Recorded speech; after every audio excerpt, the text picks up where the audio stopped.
Hindi po hadlang na magsasayaw para hindi hadlang ang pag-preach para hindi makasayaw. Ito po yung ito po yung binigay po ng Lord na tungkulin ngayong araw na ito. Kaya po, dapat gampanan ng mga likod niya kung ano po yung naitalaga na tungkulin.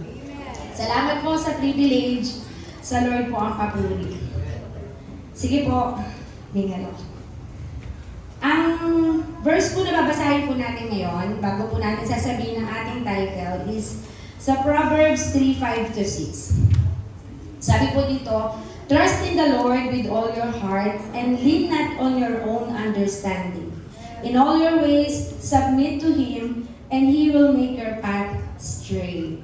Amen. Sino po dito, yung salita ng Lord na yun, talagang kinlaim niya na sa Kanya sinabi ng Lord yun, na i-guide siya ng Lord, at yung path na dinadaanan niya ay talaga namang itutuwid ng Diyos para sa Kanya.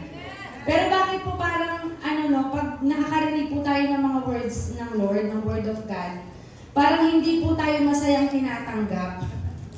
Dapat po, di ba, sinasabi po ng mga preacher, kapag meron po tayong naririnig na declaration, na word ng Lord, dapat claim na claim po natin yun sa buhay natin. Kasi ang Diyos po ang nangungusap po sa bawat isa sa atin. At ngayong gabi, alam ko po na talagang mangungusap po ang Diyos sa bawat isa po sa ating lahat. Amen po ba? Pwede ba sabihin natin, trust in the Lord. Trust in the Lord. Ito pong trust, napakahirap po talaga nitong panghawakan. Di ba po? Napakahirap talaga nitong yung bang pagtitiwala, di ba ang hirap ibigay nito? Sa totoo lang. Ito po yung pinakamahirap ibigay.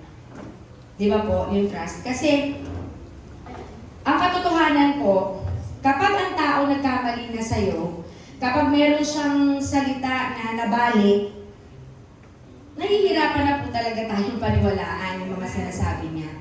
Ganun po kasi sa tao. Yun po yung totoo. Ang tao po, hindi naman po sa ginajudge natin ang bawat isa sa atin, pero meron po talaga or madalas na meron tayong mga nasasabi na hindi naman po talaga natin natutupad. Di ba po? Hindi lahat talaga ng sinasabi natin, nagagawa po natin eh. At hindi lahat ng sinasabi natin nagkakaroon ng katotohanan. Pero po sa papag-aralan po natin, nais po talaga ng Lord na trust in Him with all. Lahat daw po. Lahat-lahat po sa atin. Pagkatiwalaan po natin siya. Amen po ba? Yun nga yung sinabi ko, dito sa mundo na to, ang hirap na po talagang magtiwala, sa totoo lang. Bakit po? Ang dami na po kayang scammer ngayon. Diba? Totoo po ba? Diba yung may magte-text sa'yo? Yan, totoo yan. May magte-text. Nanalo ka ng 5 million. Ganyan. Nanalo ka ng 5. I-click mo ang link na ito. Ikaw naman, naniwala ka. Wala ka namang sinalihan. Diba? Naniwala ka, kinlik mo naman. O ano nangyari? Na-scam ka ngayon. Diba? Ganun kahirap magtiwala sa mundong ito eh. Ano pa po? Katulad ng sa Shopee, halimbawa sa Shopee, di ba? Ayan. Siyempre, hindi naman natin nakikita ng personal yung mga binibili natin. Akala natin, maganda. Maganda siya sa, yung mga yung tinitingnan natin picture. Pero pagdating sa atin, di ba? Expectation versus reality talaga. Hindi na-meet yung expectation natin. So talaga ang hirap na magtiwala, no? Sa panahon ngayon, na mas marami pa yung mga hindi natutupad na salita ng bawat isa kaysa sa natutupad. Yun po yung totoo. Mas marami tayong nasasabi na salita na hindi naman natin natutupad kaysa sa natutupad natin. Yun po yung totoo. Amen po ba? Yung ngayon kausap mo, di ba? Ngayon, kausap mo lang, akala mo totoo, akala mo mahal ka. Diba? Akala mo totoo sa'yo, totoo. Yung feel mo pa eh, parang pagkausap mo siya, ang galing magpanggap na parang puwa-puwa yung loob mo. Diba? Parang talagang kung magsabi ng magagandang bagay sa'yo, or mag-share ng mga bagay na talagang saloobin niya, akala mo talaga totoo. Pero wag ka. fake pala. So, di ba, ang hirap magtiwala sa mundong ito, no? Di ba po? Ano pa? Di ba, katulad ng halimbawa sa pag nagpupunta tayo ng SM, no? Di ba, yung pupunta ka doon sa mga, oh, ma'am, dito po, punta po kayo dito, meron lang po kami ipapakita sa inyo na product. Maganda po itong product na to, ma'am. Non-stick po ito. Hindi niyo na po kailangan lagyan ng oil. Oh, edi ikaw naman, nabudol ka. Bumili ka naman. Pag uwi mo sa bahay, wala ka nang pinirito na hindi dumikit doon sa binili mo. O, di ba? Madali tayo kasing mapaniwala. At after nun, marirealize natin na ang hirap pala talaga na magtiwala dito sa mundong ito. Amen po ba? So, yung salitang promise kasi, sa totoo lang, yung salitang promise, parang ginagawa na lang po itong biro-biro ng maraming tao. Lahat po tayo, amen? Lahat po tayo. Minsan, promise, mamatay man, text man. O, di ba? Biro-biro na lang sa atin yung salitang promise eh. Pero ang hindi natin alam, napakahalaga nito sa Lord yung promise. Kasi, ang Lord, di ba, pag nangako siya sa atin, hindi talaga yun mababalik. At ayaw din ng Diyos na pag nangako tayo, nababalik. Doon po galit na galit ang Diyos sa taong walang isang salita. Di ba ano po natin yan sa Proverbs? Ayaw po ng Lord ng sinungaling. Galit siya sa sinungaling. So talagang, ang hirap na po talagang magtiwala sa panahon ngayon, no?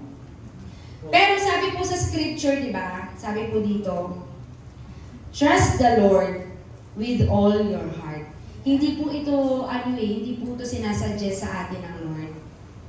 Ito po ay talagang pinapagawa po sa atin ng Lord na magtiwala po tayo. Hindi po ito suggestion, kinuutos po ng Lord na pagkatiwalaan po natin siya ng buong puso po natin. Kasi sa totoo lang po, wala na po tayong ibang pwedeng pagkatiwalaan kundi ang Diyos. Yes, nagbibigay ang Lord ng mga tao para gamitin, para pagkatiwalaan natin. Pero hindi lahat ng pagkakataon, yung taong pinagkakatiwalaan mo ay laging mapapagkatiwalaan. Kasi dumarating din yan sa buhay niya na nanghihina yan. Diba? Nagiging mahina siya. So, hindi lahat ng pagkakataon, pwede mo siyang sabihan ang problema mo. Dahil dumarating din siya sa point na mahina siya. So, hindi talaga tayo pwede magtiwala sa tao, no? Sa Lord lang tayo dapat magtiwala. Alam niyo po kasi ang history ng isang tao, nakaka-apekto po talaga yan sa sa ability. Alam niyo po yun yung, halimbawa, ako po, ito po ang personal testimony namin yan sa mga dancers. Yan, pagdating ng oras, sige magsasabi, 3 o'clock, practice tayo 3 o'clock ha, 3 o'clock. Kailangan lahat, nandyan na ng 3 o'clock.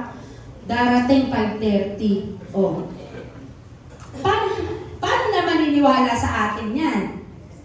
Diba ang mga tao, kung hindi tayo tumutupad sa mga sinasabi natin, di ba? Hindi naman niniwala sa atin yung mga sinasabihan natin kasi hindi tayo marunong tumupad sa sinabi natin. Alam niyo po, yung pagtitiwala talagang hindi na natin kayang ibigay sa mundong ito ng 100%. Yun po yung totoo. Dito sa mundong to, hindi na natin kayang ibigay talaga yung buong puso natin pagtitiwala. Wala na po tayong ibang pagbibigyan ng trust natin, kundi ang Diyos lang. Sa Diyos lamang po tayo magtiwala kasi alam niyo po itong verse na to, na trust in the Lord with all your heart and lean not on your own understanding. In all your ways, acknowledge Him and He shall direct your path. Tingnan niyo po trust in the Lord with all your heart. So, sabi po, pag pinagkatiwalaan natin ang Diyos ng buong puso, at in-acknowledge natin siya sa buhay natin, wala pong lugi eh. Diba? Talagang kahit lubak-lubak pa yung dinadaanan natin, kaya daw gawin straight ng Lord eh. Diba? Para sa ating lahat, alam niyo po, ganun po kabuti ang Lord sa buhay po natin. At ganun siya ka-able, no? God is able po talaga. Alam niyo po, ang pamagat po ng ating pag-aaralan ngayon ay pagtitiwala sa mapagkakatiwalaan. Amen. Sabi mo nga sa tabi mo, pagtitiwala sa mapagkakatiwalaan.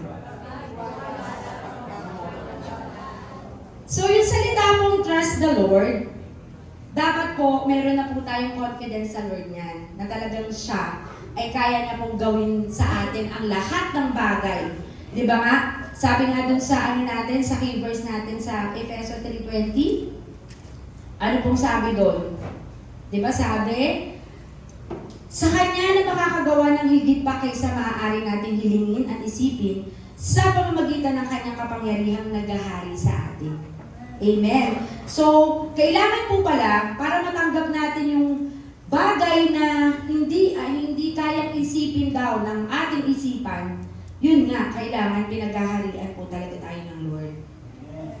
Kailangan po talaga ang Diyos ang namumuno at namumuna sa buhay po natin. Kasi mahihirapan po siyang ibigay ang lahat ng gusto po natin kung hindi niya po tayo napapagharian. Amen po ba? Amen. So, kung magtitiwala po talaga tayo sa tao, mapopostrate po tayo, no? Totoo po ba?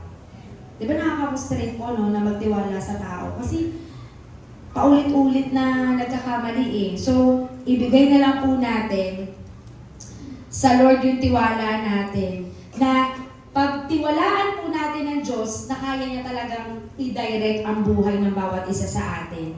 Ngayon, kung meron mang mga talagang lubak sa buhay natin na sumisimbolo ng mga problema, sumisimbolo yan ng mga trials, ng kahinaan, ngayong gabi po, kayang-kaya po yung ispaltuhin ng Lord. Basta po, magtiwala lang daw po tayo sa Kanya at sa kapangyarihan niya na magagawa po niya sa buhay po ng bawat isa sa atin. So, meron na po tayong 3 ways paano ba magtitiwala sa Diyos ng buong puso. Excited po ba kayong malaman kung paano po tayo nakakapagtiwala sa Diyos ng buong puso? Kasi tuturuan po tayo ng Lord kung paano eh. Palakpakan po muna natin ang Lord para po mabuhay-buhayan po tayo lahat. Amen. Number 1, pagtitiwala sa tinig ng Diyos. Ayan. Minsan talagang ito ay bagsak tayo dito. Kaya ito yung unang tinuturo ng Lord sa atin. Kasi madalas talaga, hindi natin napapakinggan ang tinig ng Diyos sa ating mga buhay. So hindi natin hindi natin napapagkatiwalaan ang tinig ng Lord sa ating mga buhay. Kahit alam na natin, naririnig na natin yung pangungusap ng Lord, minsan nire-reject talaga natin yung katotohanan. Kapag may sitwasyon tayo na kinakaharap, tapos maririnig mo yung comfort ng Lord talaga eh.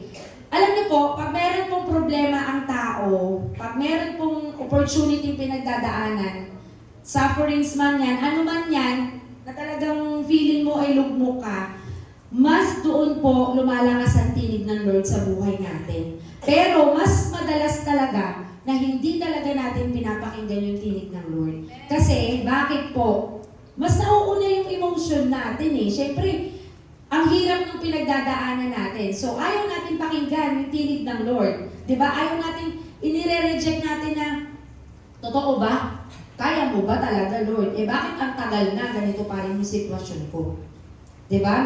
Madalas yan, ganyan eh. Totoo ba, Lord? Mailalabas mo ako sa sitwasyon na ito? Ilang taon ko na nga itong hinihiling sa'yo, wala pa rin sagot. Diba? Ganun po tayo, hindi talaga nagtitiwala sa Lord eh. Pero this time po, itry naman po natin na wala po tayong ibang pagkatiwalaan kundi po yung tinig niya. Kasi alam niyo po yung tinig ng Diyos, ito po yung magbibigay po talaga sa atin ng katagumpayan eh. Amen po ba? Basahin po natin yung Proverbs 3:6. Listen for God's voice in everything you do. Everywhere you go, He's the one who will keep you on track. O, di ba? Talagang hindi tayo pababayaan ng Lord. Di ba? Everything you do, everywhere you go, kailangan naririnig po natin ang tinig ng Lord sa buhay po natin. Kasi, alam niyo po, ano man po yung ginagawa natin at kahit saan man po tayo nagpupunta, hindi lang po ang Diyos ang nagbabantay po sa atin. Yan po ang tandaan natin. Ginagay din po tayo ni Satanas. At madalas talaga namang napakalakas ang tinig ni Satanas sa buhay natin. Paano po natin nasasabi? O halimbawa po, bumibili ka sa palengke or bumabiyahe ka. Di ba madalas ang init-init na nga, Tapos yung makakasalubong mo pa, bad trip. O, di ba? Ano yung maririnig mo na tinig? Galit. Naasar ka na, di ba? Bad trip tong tao na to. Kala mo kung sino. Lalo na yung mga nagmomotor or may sasakyan. Ganyan, madalas yung ganyan, nakakainis to. Di na mo sumingit pa. O, di ba? Tinig yun ang kaaway na mag-visit ka. Sige pa, mag-visit ka pa. Yung gentleness, wag mong pairanin yan. Di ba? So, kailangan po maging, matalino po tayo sa tinig na pinakikinggan po natin. Kailangan po tinig po ng Lord. Naalala niyo po si Moises nung kinausap siya ng Lord na sa burning bush po ba tawag? Yung tinawag po siya ng Lord doon, di ba? Sabi sa kanya ni Yahweh noon, Moises, bibigyan kita ng special assignment. Ikaw ay magiging spokesperson ng mga Israelita. Pupunta ka sa Parao, kakausapin mo siya para mailabas mo yung mga Israelites. At mapunta kayo sa Promised Land. So, syempre, tinig ng Lord yun. At ang ganda nun kasi talagang, although hindi naman niya nakita dahil nga nag-aapoy yung kaluwalhatian ng Lord nun. Pero, grabe po yung yung experience ni Moises na talagang yung power ng Lord na talagang nakita niya. Hindi lang nakita niya, narinig niya talaga yung boses ni Yahweh. Pero ang sagot ni Moises nun? Ako? Bakit ako? Diba? Madalas tayo ganyan eh. Kinakausap tayo ng Lord eh. O, Sister Leia, ikaw ang mag-share ngayon ng word ng Lord. Ha? Hindi po ako ready. Next time na lang po ako, promise po talaga. Promise po, pag-aaralan ko po yan. Parang si Moises, ganun po yung nangyari kay Moises. Na Lord, bakit ako? Alam mo naman, bulol-bulol ako eh. Gagawin mo akong spokesperson. Di ba ang spokesperson, kailangan magaling magsalita? Kailangan, hindi ka lang pleasing personality, kailangan talaga nakakapanghikayat yung mga salitang lumalabas sa bibig mo. Ganun, Lord, yung spokesperson. Bakit naman ako? Ano ba naman kayo, Lord? Hindi ko kaya. Di ba? Ganun yung, yung mindset ni Moises eh. Hindi niya alam, huy, Moises, hindi tinig mo ang sasalitain mo kay Parao, tinig ko. Boses ko ang gagamitin mo. Bakit kailangan mo manangan sa sarili mo? Diba? Hindi naisip ni Moises yon. Kaya, mabuti talaga ang Lord, no? Ito po ang kabutihan naman ng Lord sa buhay natin. Kasi kahit na talagang tayo, naririnig na natin yung tinig ng Lord, at kahit tinatanggihan natin ang tinig ng Lord, siya pa rin talaga yung gumagawa ng paraan mo para mapatupad yung gusto niyang mangyari talaga. Alam niyo po, ayun na nga, diba? Lord, hindi ko talaga kaya, Lord. Pasensya na po. Pasensya na. Hindi ko talaga kaya. Ang ginawa ng Lord, si Aaron na kapatid niya, ginawang spokesperson ng spokesperson. O, diba? Diba? Ang galing. Diba? Ikaw yung spokesperson, pero may spokesperson ka rin. Diba? Ganun kabait ang Lord eh. Hindi mo kaya? O sige, meron tayong isang representative pa para lang yung tinig ko ay talagang masunod dito sa mga Israelita na to. At talagang mapabilib natin yung mga taga-Ehipto na yan sa kapangyarihan ko. Ganun po ka-powerful ang yung tinig ng Lord eh. Kung talaga lang po na tayo ay talagang papakinggan lang natin at i-open po natin ang ating spiritual ears, maririnig po natin ang tinig ng Lord sa buhay po natin. Amen po ba? Sige, papalakpakan po muna natin ang Lord. Alam niyo po, after po bago po tayo magbasa ng isa pang verse, ngayon po, si Moises, di ba nga, dahil nga po hindi siya nakarating sa Promised Land, di ba po, dahil nga medyo nainis siya, yun nangyari na uhaw na yung people niya, di ba, ang sabi ng Lord, hindi niya sinunod eh, pinukpok niya yung bato para lumabas yung tubig eh. So yun yung naging dahilan para hindi siya makapasok doon sa Promised Land. Tama ba ko yung sabihin? Yun. Ang ginawa po ng Lord, so dahil nga si Joshua hindi na magiging, si Moises ay hindi na magiging representative, so si Joshua na. Joshua naman, ang pinili ng Yahweh. Okay, dahil si Joshua ay hindi na makakatuloy, ikaw naman ngayon, Joshua. Isa pa si Joshua, Lord, bakit ako? Hindi naman ako yung in-instructan mo ng mensahe mo. Bakit ako? Bakit ako yung pipiliin mo? Hindi ko naman narinig yung instruction mo kay Moses. Diba? Talagang may pagtanggi ang lahat sa atin. Ito yung ito talaga yung problema natin sa totoo lang. Kapag naririnig po natin yung tinig ng Lord, lagi po talaga natin nire-reject. Tinatanggihan po natin ng Diyos yung tinig ng Lord sa buhay po natin. Ang sabi ng Lord sa kanya, kay Moises, oo, si Moises ang in-instruct ko. Pero, sasamahan kita doon para magtagumpay ka. Diba? Hindi naman kita iiwan Yung sabi ng Diyos kay Joshua Sabi po sa Joshua 1:5, sabi dito, no one will able to stand against you all the days of your life. As I with Moses, so I will be with you. I will never leave you nor forsake you. Amen. Palakpakan muna natin ang Lord. Di ba sabi yun ni Yahweh kay Joshua, no? Ano ka ba? Kung paano kung sinamahan si Moises, ganun din kita sasamahan, hindi kita iiwan, ni pababayaan man. Alam niyo po kung nagiging matalino lang po talaga tayo,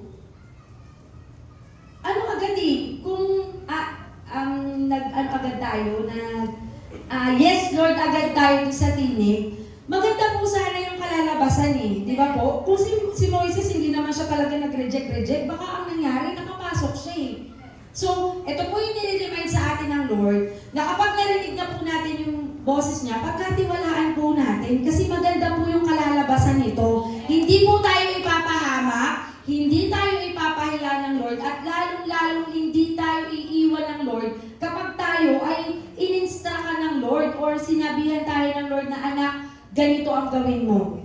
Anak, huwag kang mahiya. Kaya mo yan. Kaya mo yan yung mag-win ng soul.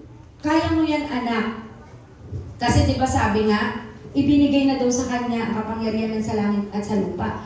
Kaya't habang kayo ay umahayo, gawin ninyong mga alagad ko. So, ibig sabihin, gawin ninyo, natin. So, ibig sabihin, binigyan tayo ng kapangyarihan na ng Diyos. So, huwag tayo pong matakot kasi, ano po yun hindi naman po tayo kakausapin or hindi mangungusap po ang Diyos natin kung alam niya na hindi po natin kaya.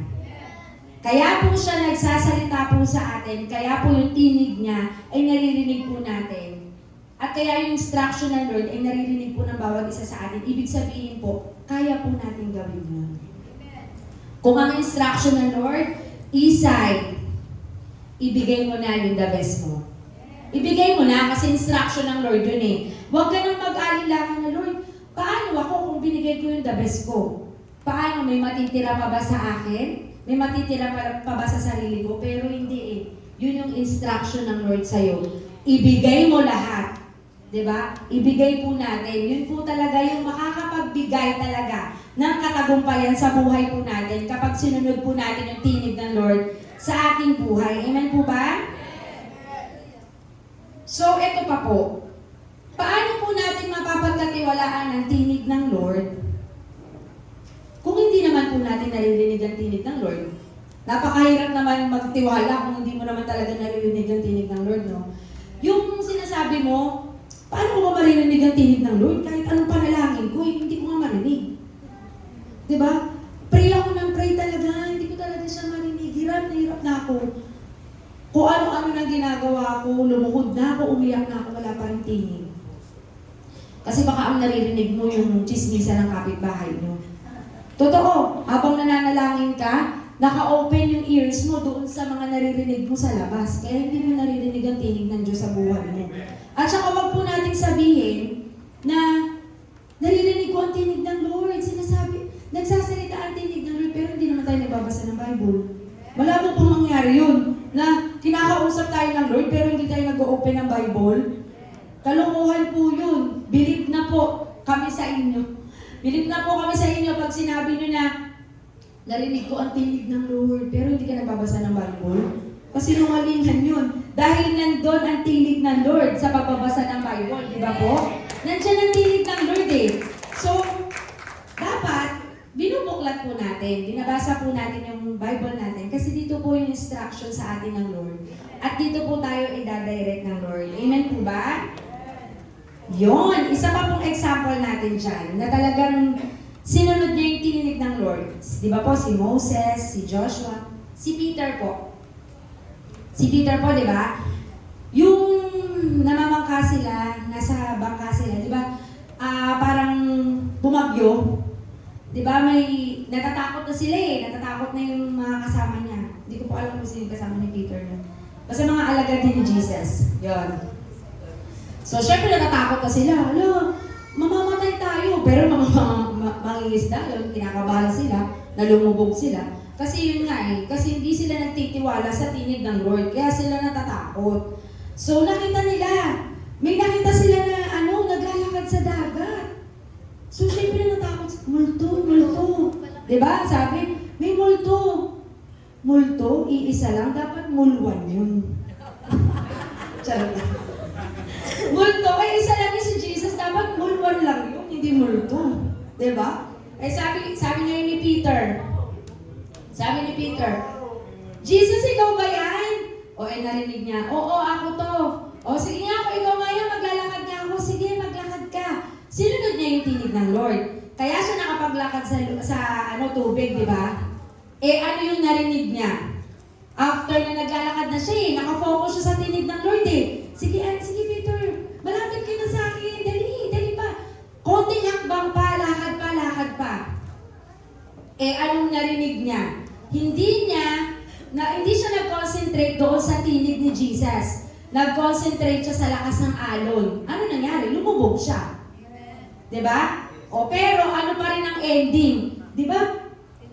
Kinuha siya ni Jesus. Ganun po tayo. Kahit na paulit-ulit po natin hindi pinapakinggan ang tinig ng Diyos sa buhay natin, paulit-ulit naman na tayong inaahon, diba? So ito po, this time, pagkatiwalaan na po natin ang boses ng Lord sa ating mga buhay. Amen po ba?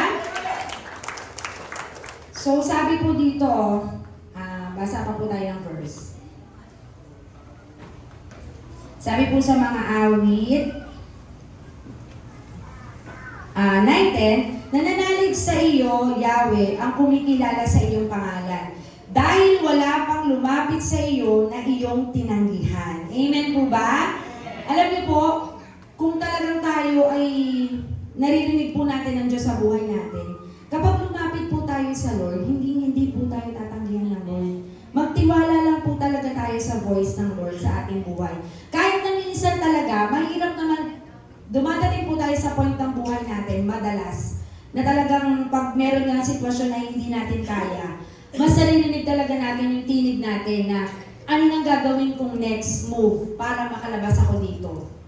Pero this time nga, sabi ng Lord, pagkatiwalaan mo naman ako, anak, pakinggan mo naman yung boses ko kasi wala namang ibang mag-aahon sa'yo dyan, kundi ako lang Ang ending niyan, pag hirap na hirap ka na, sa akin ka pa rin naman lalapit Gagawin pa ba natin na last option? Yung last option na, diba? Last option na yung natin, yung si Jesus or ang Panginoon, bago talaga natin sundin yung tinig niya. Amen po ba? Amen. So, yun po yung number 1 natin. So, sabi po, di ba?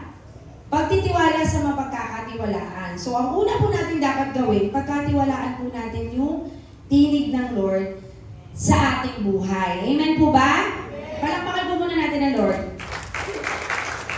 So, ang number 2 po natin gawin para po tayo ay buong pusong magtiwala na sa Lord na God is able sa ating buhay na kaya niyang gawin lahat. Ito po ay pagtitiwala sa timing ng Lord. Yan, sa timing ng Lord.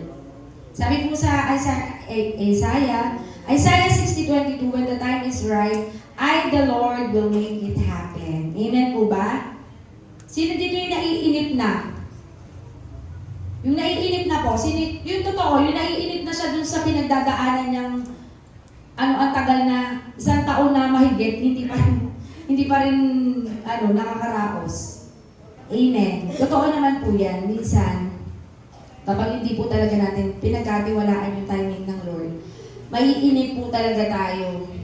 sa gagawin ng Lord sa buhay po natin.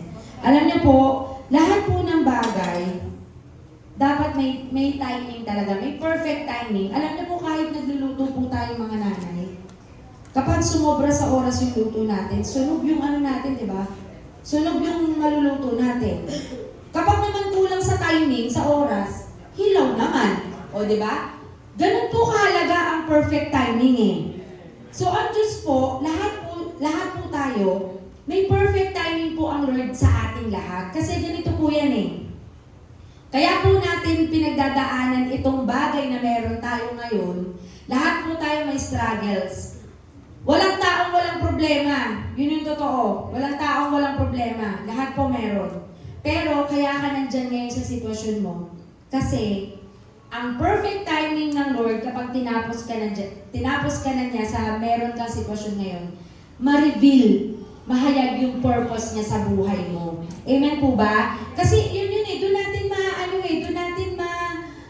sobrang ma-amaze tayo at talagang, alam mo yung parang hindi mo na ma-explain yung nararamdaman mo kapag nailabas ka ng Lord dun sa sitwasyon na meron ka. Diba? Grabe, ang salita mo pa, grabe talaga yung timing ng Lord. Sobrang perfect timing ka talaga, Lord. Hindi ka talaga, Lord, nahuhuli. Hindi ka rin nauuna. Diba? Hindi nauuna, hindi nahuhuli. Perfect timing talaga. Alam niyo po yung yung story ng yung sila Moises nga doon sa, 'di ba, sa Red Sea, 'di ba? Alam niyo po nung pinayagan sila ni Parao na lumabas na dahil natakot na siya eh. Ang dami ng mga salanta, mga salot na dumating sa Ehipto eh. So natakot na syempre si Parao. Naku, palayasin ko na tong mga Israelita na to, na kakampi ni Yahweh. Kung hindi talaga baka maubos kami at mamatay kaming lahat dito. So, yun po ang nangyari. Talagang pinayagan na ni Parao. Tapos, tingnan niyo po yung timing ng Lord sa kanila. Pwede naman, na pag-alis pa lang nila, paglabas dun sa gate na malaki, hinabol na sila. Diba? Bakit kailangan nung nandoon na sila sa Red Sea, doon pa nila nakita na, ayan na, yung ending na talagang wala silang dadaanan. Diba? Bakit kaya doon? Kasi yun yung perfect timing ng Lord eh. Na makita ng mga Israelita kung gaano siya ka-powerful na kaya niyang hatiin yung dagat para doon sa bayan niya. Amen? Alam niyo po, nai-imagine ko nga eh. Diba yung mga tauhan ni Parao namatay nun, diba? Natabunan sila ng tubig. Nai-imagine ko na, pati sila na-amaze, wow! Nahati yung dagat. Okay. Hinabol nila.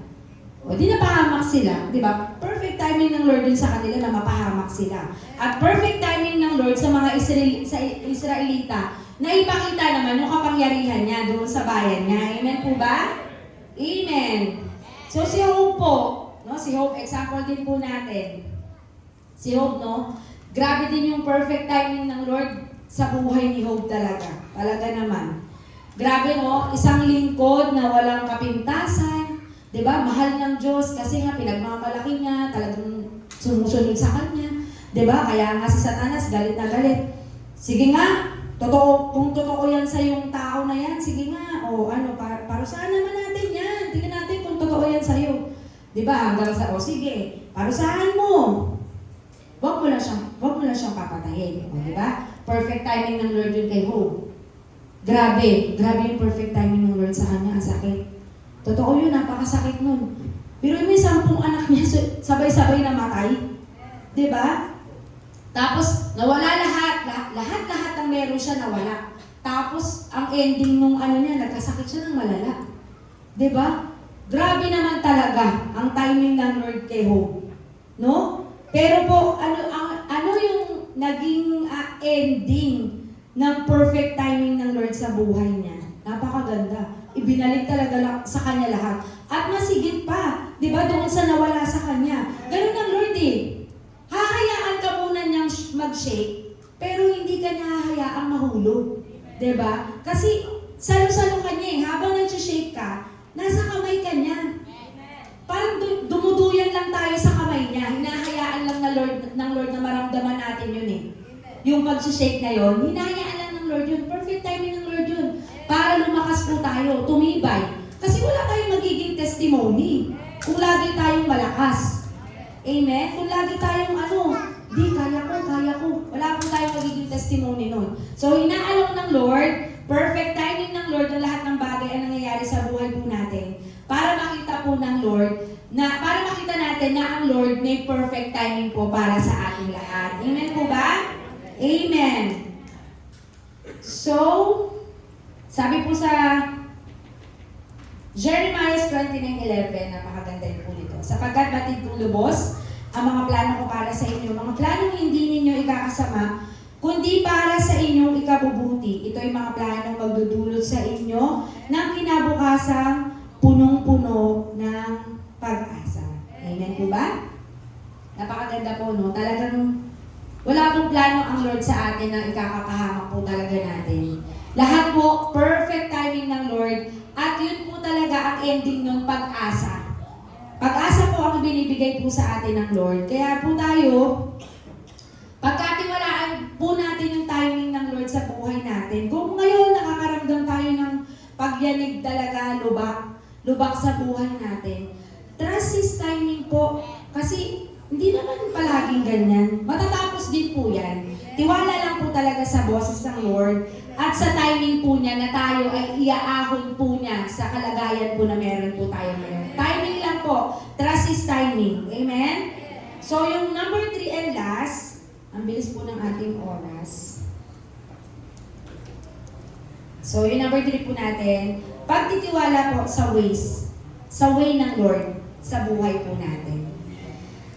Ito po, yung way po talaga ng Lord na dapat natin pinagkakatiwalaan sa buhay natin. Pero madalas, mas marunong pa tayo sa way ng Lord. Mas nasusunod po natin yung way natin kaysa sa way ng Lord. Yun yung totoo. Parang yung adobo po, no? Diba? Ang adobo, sa bawat bahay, may iba-ibang version talaga ng adobo. May adobong toyo, may adobong may itlog, may adobong madaming suka, madaming toyo, may adobong may baboy at manok, adobong atay at balunan. So, iba-iba po talaga ng ways. Diba? Kung paano gawin yung adobo. Ganon din po sa buhay natin. Iba-iba man tayo ng ways, iba-iba man po tayo ng sitwasyon, pero iisa lang naman ang iisa lang po ang tinatahak nun. Kakainin pa rin natin yun. Amen po ba? Yun po yung gustong iparating po sa atin ng Lord. Iba-iba man kayo ng sitwasyon, ng way na meron kayo ngayon na tinalaga ko kayo sa way na yan. Nandyan kayo kasi ako ang naglagay sa inyo dyan. Pero ang ending yan, papakinabangan nyo yan. Hindi nyo itatapon yan kasi dyan ko maipapakita sa inyo kung gaano ako ka-powerful sa buhay ninyo. Amen po ba? So babalik po natin yung verse natin kanina sa Proverbs 3:5-6. Trust in the Lord with all your heart and do not lean on your own understanding. In all your ways, acknowledge Him and He will make your path straight. Ayun. Sabi po dito, di ba? In all your ways. Inulit-ulit. Kailangan po talaga way ng Lord ang sinusunod po natin.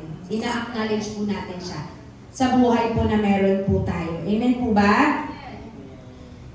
So, sabi din po sa Isaiah 55, verse 8 and 9, ang sabi ni Yahweh, ang aking kaisipan hindi nyo kaisipan. Ang inyong kaparaanan ay hindi ko kaparaanan. Kung paano ang langit ay mataas kaysa lupa, ang aking kaparaanan ay higit kaysa inyong kaparaanan.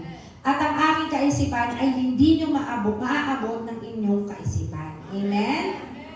So, marami ng pamamaraan ng mundong ito, di ba? Kung saan tayo nabubuhay. Pero paraan pa rin dapat ng Lord, yung way pa rin ng Lord, yun po talaga dapat ang sinusunod natin. Ang dami na po talagang iba't ibang mga kung anong bagay na lumalabas dito sa mundo natin, no? Mga trending, di ba? Yung nga sabi, mga nagtitrend na minsan sinusunod natin. Pero dapat yung way ng Lord ang nasusunod po sa buhay na meron po tayo. Amen po ba? Alam niyo po, napakagandang example po dito yung talaga na-amaze po talaga ako kay Shadrach, Meshach, and Abednego. Grabe po talaga yung pagtitiwala nila sa way ng Lord, sa buhay nila. Bakit po? Kasi, di ba po nung time na sinabi na ni Haring Nebuchadnezzar, na lahat kayo, pag tumunog na yung trompeta, yung mga alma, lahat kayo luluhod, sasamba kayo sa ginawa nilang guya, di ba? Guya, di ba? Pero ano yung sinabi, anong ginawa ng tatlo? Di ba nanindigan po sila? Bakit po? Kasi siguro sa isip-isip nila, ano naman ngayon kung pabayaan kami ng Lord? Kung hindi kami mabuhay doon, sa ihahagis nyo kami sa apoy, ano naman? Kung yun naman yung paraan ng Lord, para talagang mapakita sa amin yung glory niya, papayag kami. Diba? Ganun katindi talaga yung pananalig at paniniwala ng tatlo na yun sa way ng Lord sa buhay nila. Kasi kahit alam nila na nasa kapahamakan na talaga sila, yun yung totoo. Mapapahamak na sila eh. Wala namang gustong masunog, di ba? Grabe, pero pinagkatiwalaan nila yung paraan ng Diyos sa buhay nila. Amen? Na talagang, sige, laban na to. Laban na to, patay kung patay. Kung ito yung paraan mo, Lord, para makita namin yung glory mo sa buhay namin, patay kung patay. Pero tignan nyo naman ang ending. Napapurihan ng Diyos sa buhay ng tatlong to kasi sinunod nila yung way ng Lord sa buhay nila. Amen? Di ba? Anong sabi nun? Di ba? Yung Diyos daw ng tatlong ito ay kailangan talagang, di ba? Sambahin. Kasi wala na daw ibang Diyos na makakagawa nun. Nung ginawa sa Diyos ng tatlong binata na to. Di ba? Grabe po talaga yung pag-ibig ng Lord sa atin kung talagang tayo ay susundin lang po natin talaga yung way ng Lord sa buhay po natin. Amen? So, sino pa po? Sino pa po ang pwede natin i-example dito? Hindi po, meron po ako sarili example. Hindi ko lang po makita kung nasan siya. Yun, ito po talaga po. Sinaaman yung meron po siyang ketong, di ba? Yan. So, syempre, kay Prophet, ano siya lumapit? Kay Elijah. Elijah yung English nyo. Elisha. So, kay Prophet Elisha lumapit siya, di ba? Kasi nahirapan na siguro siya eh. Ano sabi sa kanya? Pumunta ka sa ilog Jordan. Lumubog ka doon ng 7 beses. Yun ang gawin mo. Kapag angat mo, magaling ka na. Siyempre, ano siya eh? Military, di ba? Si Naaman. Talagang soldier siya ng, hello, general ako. Lulubog ako doon. Paano kung may mga tai-tai pa doon? Di ba kasi nga madumi nga eh, yung ilog Jordan. Imagine na lang natin, puro bura. Di ba? Madumi talaga. Tapos doon siya malulubugin, yun po yung way ng Lord para gumaling siya. Way ng Lord yun eh. Ang saklap naman nun, ang kati-kati na nga nang meron ako sa katawan, lulubog pa ako sa ubod ng dumi. Diba? Pero kahit na ganun pa man, nagduda siya, pero tinry niya eh. Yung way ng Lord, tinry niya. Tinry niya talaga. So sige, unang lubog. Ang kati, walang nangyari. Diba? Walang nangyari. Ano ba to? Siguro sa isip-isip niya, dapat hindi ko na lang sinunod eh. Tignan mo, walang nangyayari, nangangati pa ako lalo. Di ba ganun tayo minsan? Pag sinusunod natin yung kalooban ng Lord, tas hirap na hirap tayo, dapat hindi ko na lang talaga ito ginawa.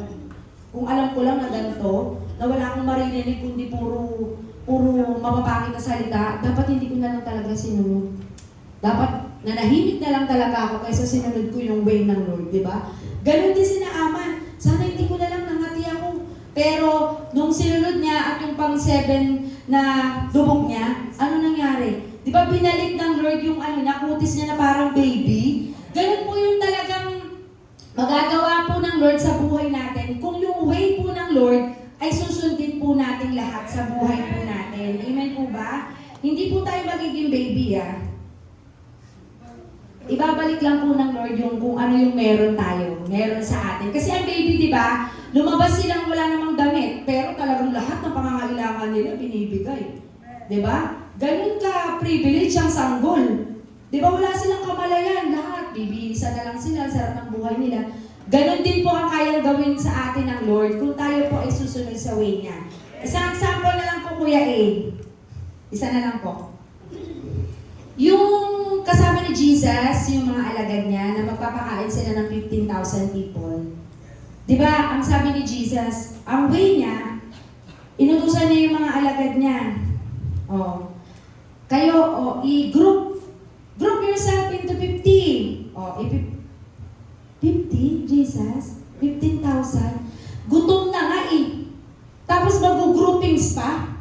Diba? Mag-groupings pa, gutom na. Eh di lalong, diba baka na ano na yan, nahandusay na sa gutom yan. Eh pero yun yung sabi ni Jesus. Okay, mga alagad, i-group nyo yan into 50 para madali natin mapakain. Sumunod naman sila kahit yung isa doon, Judas. Sumunod pa rin, di ba, sa alagad. Kahit yung isa Judas, sumunod siya. Di ba?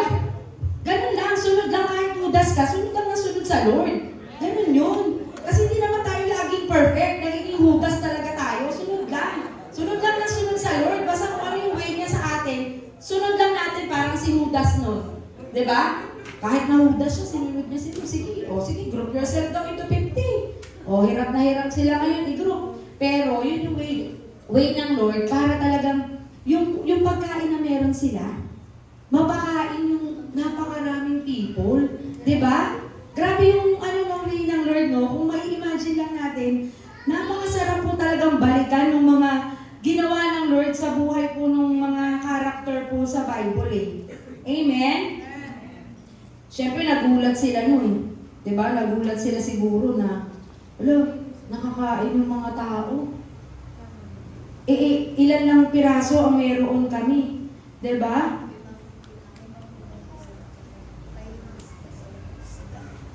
Ayun po.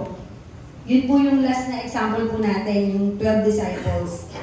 So, eto pong tatlong bagay na ito, na paraan ng Diyos para tayo ay pagkatiwalaan po natin siya ng buong puso at huwag na po tayo magduda, kailangan po talaga pinagkakatiwalaan po natin unang-una yung voice po ng Lord.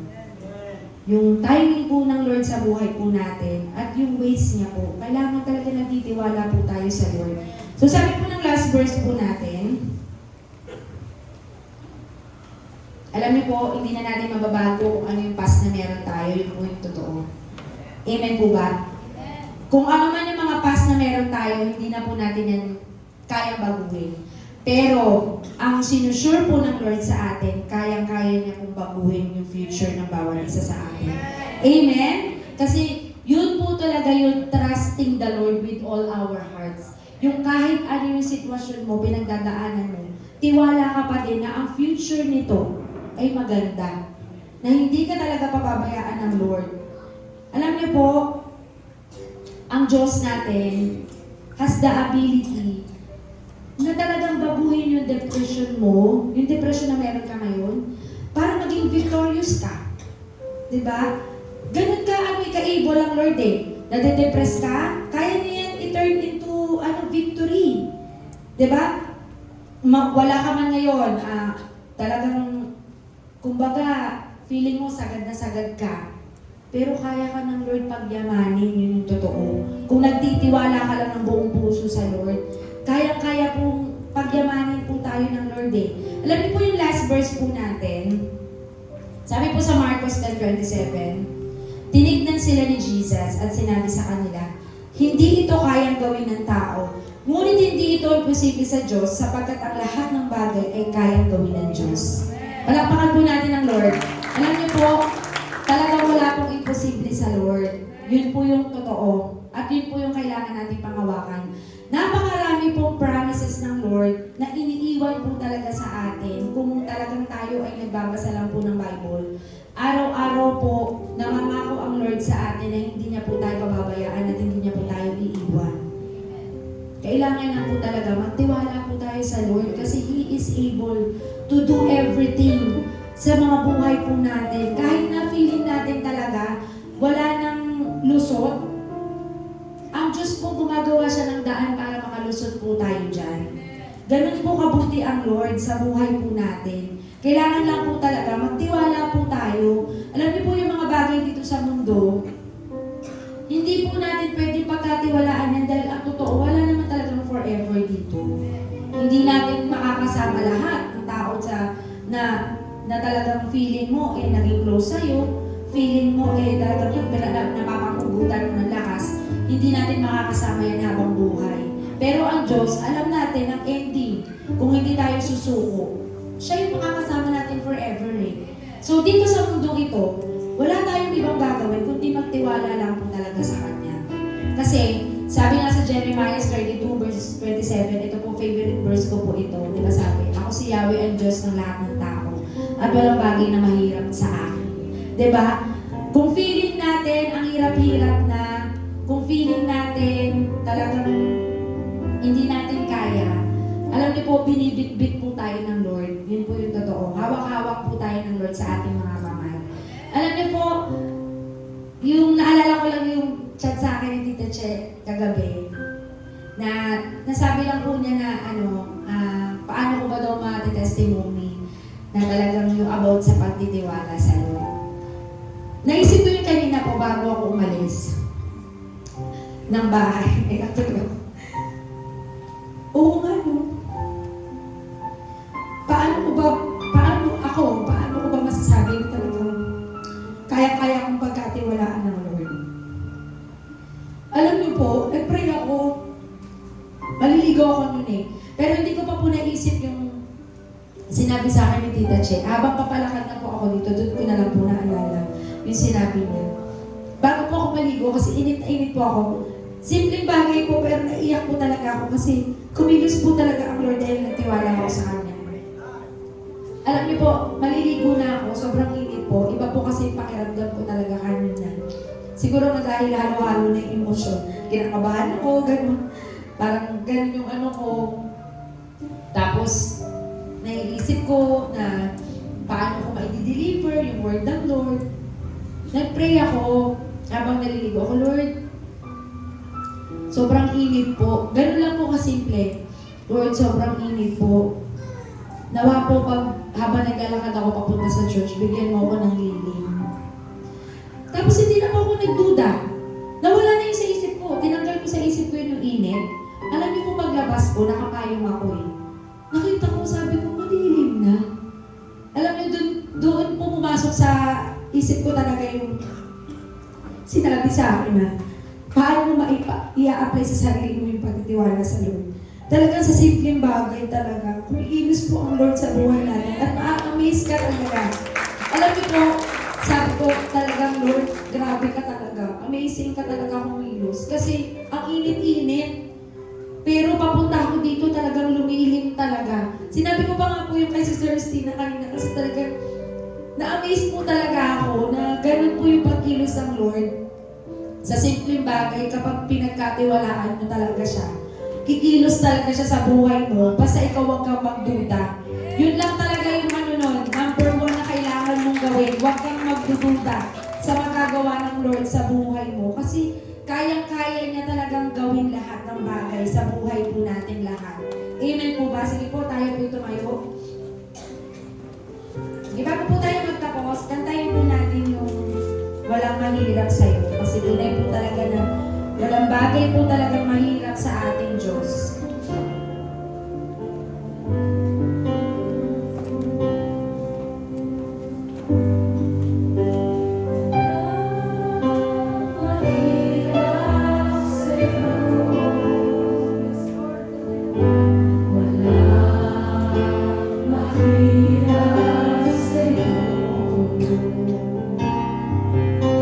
Ikaw ang Panginoon.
Pinupuri ka namin, Lord. Pinupuri at pinadakila, Ama, sa oras na ito.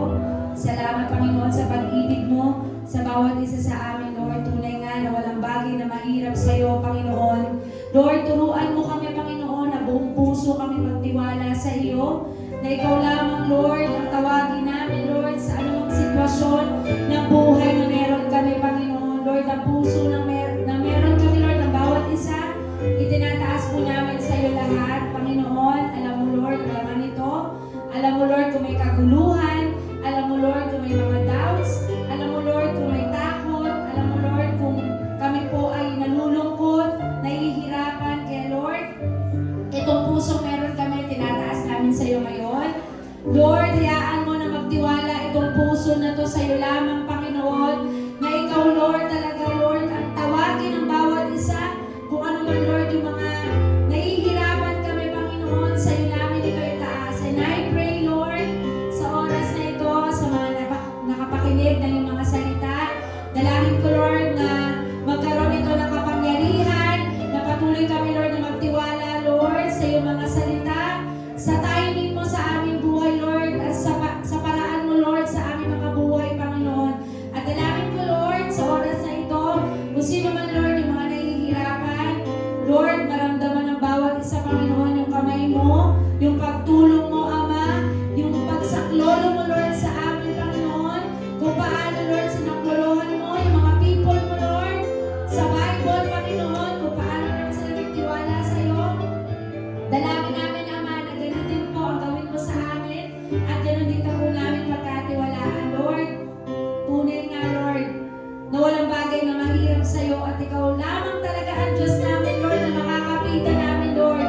I pray na pagpalain mo ang buhay ng bawat isa na naririto, Panginoon. Kung sino man, Lord, yung may mga sakit at karamdaman, Lord, I pray na pagalingin mo sila in Jesus' name. Simula ulo hanggang talampakan, we declare healing upon healing. At ina-apply po namin, Lord, yung blood ni Jesus sa oras na ito.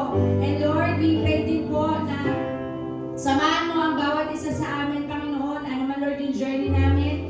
Samahan mo kami at patuloy kami talaga, Lord, na magtiwala, Lord, na ang ending nito, Panginoon, ay katagumpayan. Maraming salamat, Lord. Sa iyo po namin, Lord, binabalik lahat ng pasasalamat, lahat ng papuri, lahat ng parangal at pagsamba. In Jesus' name we